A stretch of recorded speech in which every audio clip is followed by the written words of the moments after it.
ఓం నమో నారాయణాయ. ఓం శ్రీ శుభంకర్యే నమః.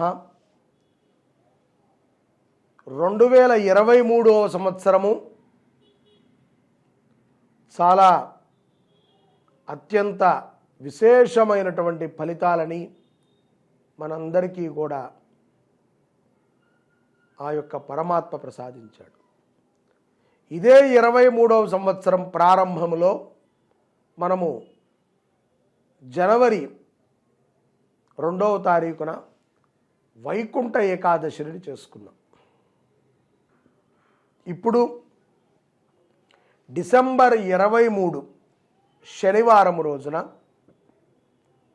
మరలా మనం వైకుంఠ ఏకాదశిని ఆచరణ చేసుకుంటున్నాం. ఒకే సంవత్సరములో 2 సార్లు మనము వైకుంఠ ఏకాదశిని ఆచరణ చేసుకుంటున్నాం. ఇదేమీ గొప్ప విషయం కానప్పటికీ మనం ఆనందపడాలి. స్వామివారు మరలా మనకి సంవత్సరం పూర్తవ్వకుండానే మనందరినీ కూడా అనుగ్రహించటానికి తాను వైకుంఠ ద్వారాలను తెరిచి మనని అనుగ్రహించడానికి వేచి ఉన్నారు అని.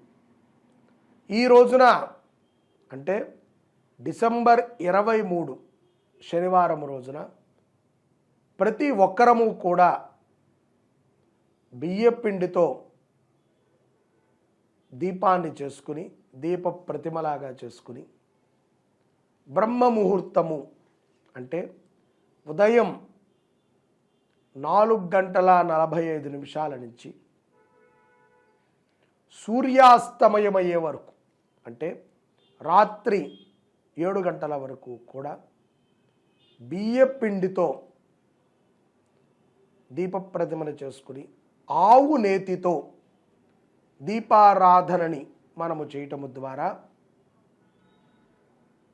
చాలా మంచి ఫలితాలని పొందగలుగుతాం.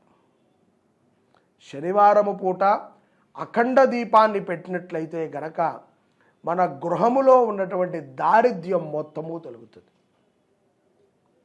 అలాగే విష్ణువు యొక్క నామములని చదవటం, ఒక 108 విష్ణు అష్టోత్రాన్ని మనం చదివి మరలా ఒక 108 శివాష్టోత్రాల నామాలని మనం చదివి మరలా ఒక 108 విష్ణు అష్టోత్ర నామాలని చదివి మరలా ఒక 108 శివాష్టోత్ర నామాలని మనం చదివినట్లయితే శివాయ విష్ణు రూపాయ శివరూపాయ విష్ణవే శివస్య హృదయం విష్ణోః విష్ణోశ్చ హృదయం శివః. వీరు ఇద్దరూ కూడా వేరు కాదండి, ఒకటే రూపం. అటువంటి భావనతో మనము దీపారాధన చేసి ఆ దీపారాధన దగ్గర ఈ అష్టోత్రనామాలను చదివి పానకము వడపప్పు చక్కటి పండ్లని నైవేద్యంగా పెట్టి స్వామివారిని మనము కోరితే ఆయన మన కోరిక ఎందుకు తీర్చడండి? మన కోరిక తీరినట్టే. కోరికలు కాదు, కోరిక ఒకటే కోరిక ఉండాలి. ఓ పరమాత్మ, నీ అపారమైనటువంటి కరుణని నా మీద చూపించు, నీ దివ్యమైనటువంటి అనుగ్రహాన్ని నా కుటుంబం మీద చూపించు, నీ అద్భుతమైనటువంటి నిదర్శనాలని నా ఇంట్లో నడిపించు, నేను నీకు దాసుణ్ణి అనేటువంటి స్మరణని చేస్తే స్వామివారు ఇట్టే మీ కోరికలను తీరుస్తారు. శనివారం వచ్చింది వైకుంఠ ఏకాదశి. వైకుంఠములో స్వామివారు ఉత్తరాభిముఖముగా తన శిరస్సుని పెట్టి నిద్రించేటువంటి కాలం ఉత్తర ద్వార దర్శనము అంటారు. ఇక్కడ నుంచి ఒక 14 రోజుల తర్వాత ఉత్తరాయణం ప్రారంభమవుతుంది. సంక్రాంతి కాలంలో ఉత్తరాయణం ప్రారంభమవుతుంది.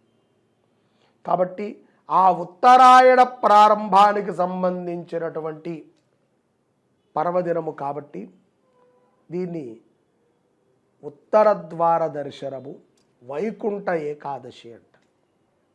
ఈ వైకుంఠ ఏకాదశి రోజున స్వామివారిని, వెంకటేశ్వరుల్ని, విష్ణువుని, చాలామంది సత్యనారాయణ వ్రతాలు చేస్తూ ఉంటారు, చాలామంది విష్ణు వ్రతాలని చేస్తూ ఉంటారు, చాలామంది దగ్గరలో ఉన్నటువంటి దేవాలయాలకు వెళ్ళి దర్శనం చేస్తూ ఉంటారు, అక్కడ అన్నప్రసాదాలను వితరణ చేస్తూ ఉంటారు.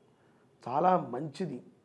కానీ మన ఇంట్లో మనము చేసుకున్న తర్వాత ఆ పనిని చేసినట్లయితే మన ఇంట్లో పరమాత్మ ఉంటాడు, మన ఇంటికి కూడా ఆ పరమాత్మ వస్తాడు, మనని కూడా అనుగ్రహిస్తాడు. కాబట్టి ప్రతి ఒక్కరూ ఈ వైకుంఠ ఏకాదశికి ఈ విధమైనటువంటి దీపారాధనని చేసుకుని స్వామివారి అనుగ్రహాన్ని పొందండి. సర్వే జనాః సుఖినో భవంతు. నారాయణ నారాయణ నారాయణ.